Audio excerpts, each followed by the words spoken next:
மாணவ நண்பர்கள் அனைவருக்கும் வணக்கம். நான் உங்கள் பொன்வேல் பாண்டியன், நடப்பு நிகழ்வுகள் ஆசிரியர். இந்த தினத்தில் நம்ம பார்க்க போகிறது ஆகஸ்ட் 21ஆம் தேதிக்குரிய தினசரி நடப்பு நிகழ்வுகளின் தொகுப்பு. ஆரம்பிக்கலாமா? ஃபர்ஸ்ட் பார்க்க போகிற தலைப்பு செய்திகள், அதனைத் தொடர்ந்து விரிவான செய்திகள், நடுவில் ஒரு சில போனஸ் கேள்விகள், இறுதியாக ரிவிஷனுக்காக சூப்பர் செஸ் கேள்விகள். இப்படி எல்லாமே நோட்ஸும் ரிவிஷனுக்காக கேள்விகள் கேட்டும் சிறப்பான முறையில் தொகுத்து வழங்கிட்டு இருக்கிறேன்.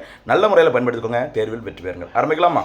இப்போ பார்க்க போகிறது ஆகஸ்ட் 21ஆம் தேதிக்குரிய தினசரி நடப்பு நிகழ்வுகளின் தலைப்பு செய்திகள். ஃபர்ஸ்ட் தலைப்பு செய்தியில் ஃபர்ஸ்ட் சூப்பரான ஒரு திட்டம் பாருங்க. சிங்கப்பன் கடன் திட்டம் மற்றும் வெற்றி வணிக சின்னம் ரெண்டும் எதற்காக அறிவிக்கப்பட்டுள்ளது தமிழ்நாடு அரசினால், அது பார்க்க போகிறோம். சரி, சிங்கப்பன்கிற பேரில் நிறைய அறிவிச்சிட்டு இருக்கிறாங்க. அதில் ஒன்று கடன் திட்டம் புதுசாக அறிவிச்சிருக்கிறாங்க.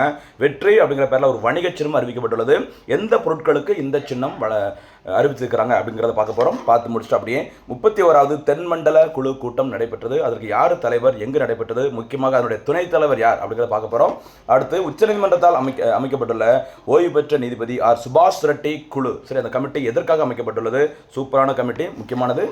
அடுத்து வங்கதேச நாட்டின் புதிய அதிபர் மற்றும் பிரதமர் யார் அப்படிங்கிறத சேர்த்து பார்க்க போகிறோம். பார்த்து முடிச்சுட்டு குடியுரிமை வழங்குவதற்கு மாவட்ட ஆட்சியர்களுக்கு அதிகாரம் அப்படிங்கிற மாதிரி மத்திய அரசு அறிவிச்சுக்கிறாங்க. இது எந்த பகுதியில் இருக்கிற மக்களுக்கு, சரி, அந்த டிஸ்ட்ரிக்ட் கலெக்டருக்கு அதிகாரம் கொடுத்துருக்காங்க குடியுரிமை வழங்குவதற்கு, அது பார்க்க போகிறோம். பார்த்து முடிச்சுட்டு குடியுரிமை திருத்த சட்டம் 2019 அப்படின்னா என்னன்னு சொல்லி பார்க்க போகிறோம். சரியா, இறுதியாக ரிவிஷனுக்காக சூப்பர் செஸ் கேள்விகள். இதுதான் இந்த தினத்திற்கான தலைப்பு செய்திகள்.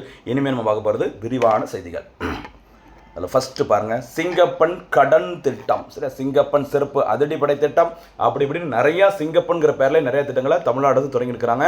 அந்த வகையில் சமீபத்தில் மகளிரை தொழில் முனைவோராக்கி, சரி, ஒரு கம்பெனியோட ஒரு ஓனர் மாதிரி, சரி, மகளிரை கொண்டு வந்து அவர்களை சுயசார்பு அடைய செய்யும் நோக்கில் தமிழ்நாடு அரசினால் சிங்கப்பெண்கள் கடன் திட்டம் அறிவிக்கப்பட்டுள்ளது.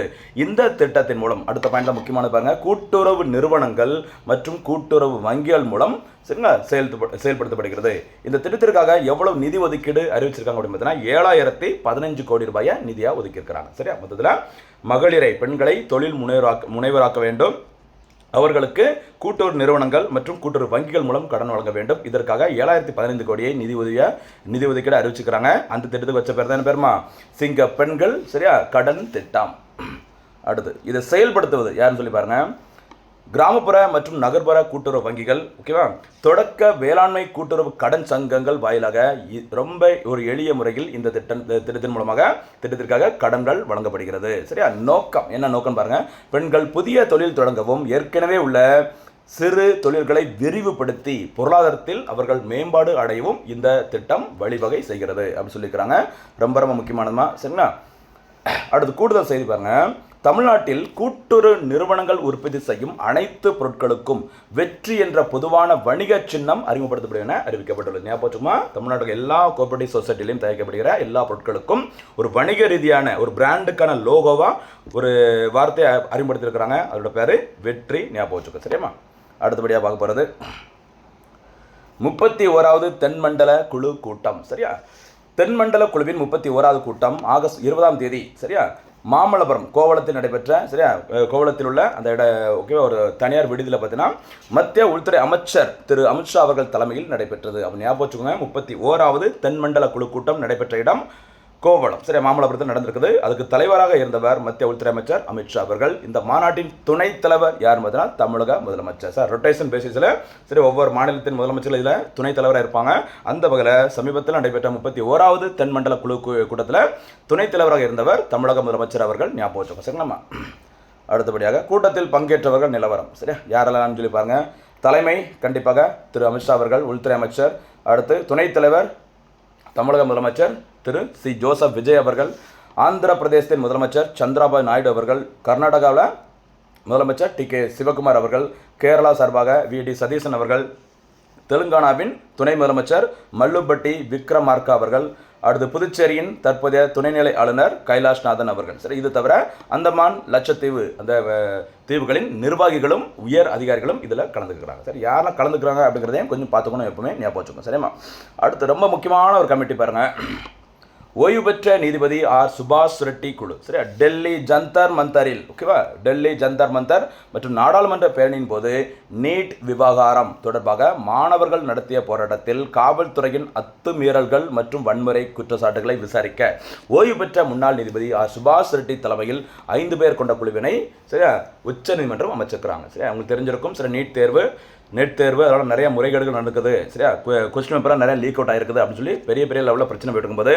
மாணவர்கள் அணி பார்த்தீங்கன்னா பயங்கரமாக கூட்டம் நடத்தினாங்க ஒரு போராட்டம் நடத்தினாங்க டெல்லியில் அந்த போராட்டத்தின் போது காவல்துறை என்ன மாதிரி நடவடிக்கைகளை எடுத்துக்கிறாங்க என்னென்ன மாதிரி அத்துமீறல்கள் பெண்களுக்கு எதிராக சரியா இவன் ஏன் அடித்தாங்க தேவையில்லாமல் அந்த மாதிரி நிறைய விஷயங்கள் குற்றச்சாட்டுகளாக அறிவிக்கப்பட்டது அந்த குற்றச்சாட்டுகளை விசாரிப்பதற்கு உச்சநீதிமன்றம் சரியா ஒரு கமிட்டியை போட்டுக்கிறாங்க அந்த கமிட்டியின் தலைவர் தான் ஆர் சுபாஷ் ரெட்டி ஞாபகம் வச்சுக்கோங்க ரொம்ப முக்கியமானது அடுத்து வங்கதேச நாட்டின் புதிய அதிபர் பாருங்க வங்கதேச நாட்டின் 23வது அதிபராக ஆளும் வங்கதேச தேசியவாத கட்சியின் மூத்த தலைவர் திரு மிர்சா பக்ருல் இஸ்லாம் ஆலம்கீர் இந்த பேருமா மிர்சா பக்ருல் இஸ்லாம் ஆலம்கீர் அவர்கள் சரியா தேர்ந்தெடுக்கப்பட்டுள்ளார் இவரை எதிர்த்து போட்டியிட்டவர் ஒலி முகமது சரிங்களா முன்னாள் இராணுவ தலைவர் ஒலி முகமது தான் என்னுடைய ஆப்போசிட்டாக சரிங்க இவரை எதிர்த்து போட்டிட்டு இருந்தாங்க வங்கதேச நாட்டின் தற்போதைய பிரதமராக இருப்பவர் திரு தாரிக் ரஹ்மான் அவர்கள் எப்பவுமே இந்தியாவுடன் சரிங்களா அண்டை நாடுகளாக இருக்கிற எல்லா நாடுகளையும் என்ன நடக்கு அப்படிங்கிறத கொஞ்சம் பார்த்துக்கோங்க பிரதமர்கள் சரி அரசியல் மாற்றங்கள் எல்லாமே பார்த்துக்கோங்க ரொம்ப முக்கியமானது சரியா அடுத்தபடியாக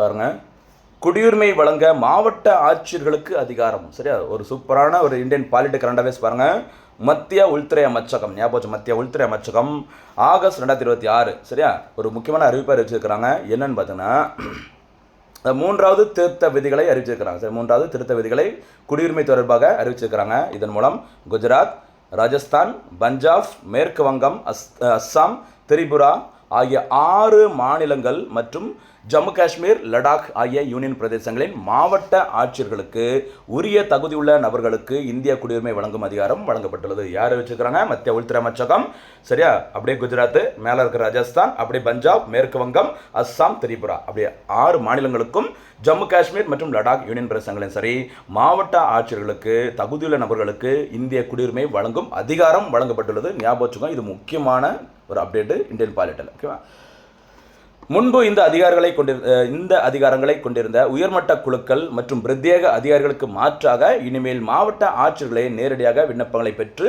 பரிசீலித்து அவர்களுக்கு குடியுரிமை வழங்கலாமா வேணாமா அப்படிங்கிறத முடிவு செய்யலாம் சொல்லிக்கிறாங்க சரியா சரி தொடர்புடைய செய்திகள் பாருங்க இந்திய குடியுரிமை சட்டம் 1955 சரியா தொடர்புடைய அரசியலமைப்பு விதிகள் சரியா பகுதி 2 அதில் சரத்துக்கள் 5 முதல் 11 வரை குடியுரிமையுடன் தொடர்புடையது ஓகேவா 1955ஆம் ஆண்டு இந்திய குடியுரிமை சட்டத்தில் திருத்தங்கள் மேற்கொள்ளப்பட்ட ஆண்டுகள் சரியா பாருங்க அதில் 1986 1992 2003 2005 2015 2019 இது 2019 ரொம்ப முக்கியமானது பாருங்க சரியா குடியுரிமை திருத்த சட்டம் 2019 என்னன்னு சொல்லி பாருங்கம்மா சிட்டிசன்ஷிப் அமெண்ட்மெண்ட் ஆக்ட் 2019 சொல்லுவாங்க இந்த சட்டம் இயற்றப்பட்ட நாள் டிசம்பர் 11 2019 இந்த சட்டம் 6 மத சிறுபான்மை இன மக்களுக்கு இந்திய குடியுரிமை வழங்க வழிவகை செய்கிறது சரிங்களா எந்த 6 மத சிறுபான்மை மக்கள் பாருங்க இந்துக்கள் சீக்கியர்கள் புத்தர்கள் சரியா சமணர்கள் பார்சி இனத்தவர்கள் கிறிஸ்தவர்கள் ஓகேவா இந்த 6 மத சிறுபான்மை மக்களும்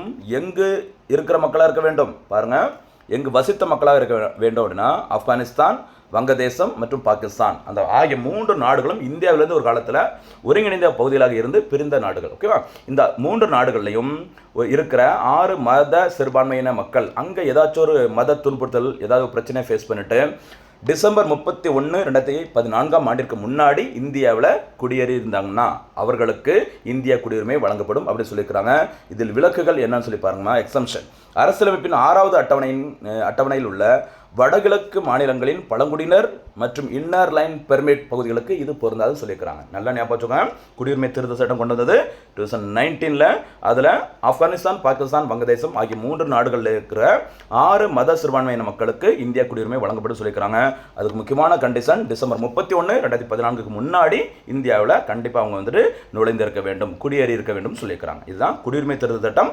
2019 ரொம்ப முக்கியமானது சரியா அடுத்தபடியாக இந்த தினத்திற்கான சூப்பர் 6 கேள்விகள் முதல் சூப்பர் 6 கேள்வி சிங்கப்பெண் கடன் திட்டம் சரிங்களா யாரால் செயல்படுத்தப்பட உள்ளது முக்கியமானது செகண்ட் கொஸ்டின் 31வது தென்மண்டல குழு கூட்டத்தின் துணைத் தலைவர் யார் மூன்றாவது கேள்வி, ஆர் சுபாஷ் ரெட்டி குழு எதற்காக உச்சநீதிமன்றத்தால் அமைக்கப்பட்டுள்ளது?